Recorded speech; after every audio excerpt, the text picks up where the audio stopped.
Talent transfer. Talent transfer is becoming more and more common within sport. It is being used by clubs and national teams all over the world. One example of this would be Australia. Australia successfully applied talent transfer to skeleton bobsledding at the 2006 Torino Winter Olympic Games.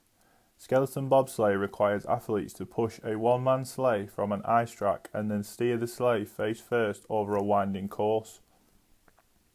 In 2008, Australia selected 4 athletes from a variety of sports based on their sprinting ability, an important performance predictor for skeleton bobsledding, and their skeleton-specific potential. The 4 athletes who remained after selection process underwent a rigorous short-term training plan. The ones who made it to the end represented Australia at the 2006 Winter Olympics. The team came 13th after only 14 months of training. Another example of how Australia has applied talent transfer would be the women's rugby sevens team. TheConversation.com reported that a great example of how effective talent transfer can be is the Australian women's sevens team. The team is ranked first in the HSBC Sevens series and consists of women with diverse sporting backgrounds, including touch rugby, rugby league, rugby union, basketball, and track and field. Australia has won the first ever Olympic gold medal to be awarded for women's rugby sevens in a decisive 24-17 victory. Although the talent transfer process differs between sports, the strategy always uses the same general progression. First, the sport of interest, in this case rugby sevens, is broken down into several performance-related components. For example, highly successful rugby sevens players are either fast, fit, skillful, strong, or all of the above. Then the performance-related factors are ranked by their ability to be cultivated over short periods of time. For example, increasing strength and power to adequate levels of performance through structured training is relatively easy for elite athletes, and fitness is a given. Both speed and skillfulness are less prone to changes due to training, so those qualities are fundamental to the talent transfer strategies used by many of the nations competing in Rio 2016. But what actually is talent transfer? Talent transfer is a process occurring when an athlete ceases or reduces their involvement in a sport in which they have invested significant time and concentrates their effort in a sport that is new to them, but involving similar movement skills and/or psychological and physiological requirements.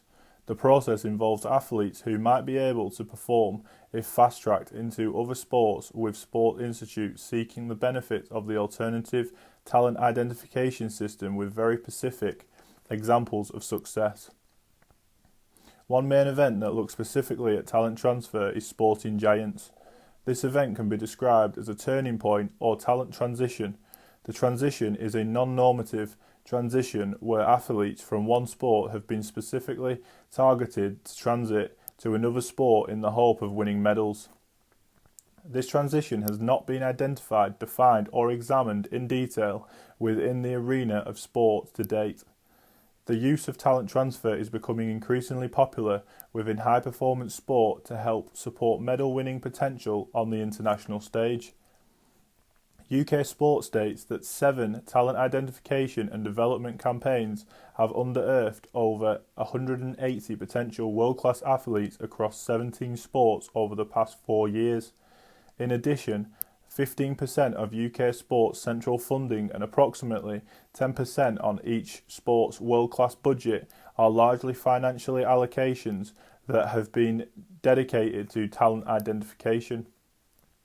Another example of talent transfer would be Rebecca Romero, who transferred from rowing, where she had previously won silver at the Athens Olympic Games in 2004, to cycling, where she won gold at the 2008 Beijing Olympics.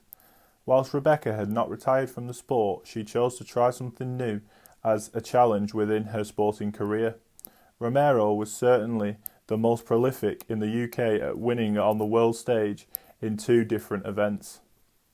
Pinder, Renshaw and Davids state that it remains clear that a number of questions have not received enough attention from sports scientists interested in talent development, including Why is there so much wastage of talent in such programs? And why are there so few reported examples of successful talent transfer programs? To date, experience suggests that for these opportunities to work, it needs a strong idea or interest from the athlete as to what they would like to do, and a positive correlation between the previous abilities developed and the talent transfer sport.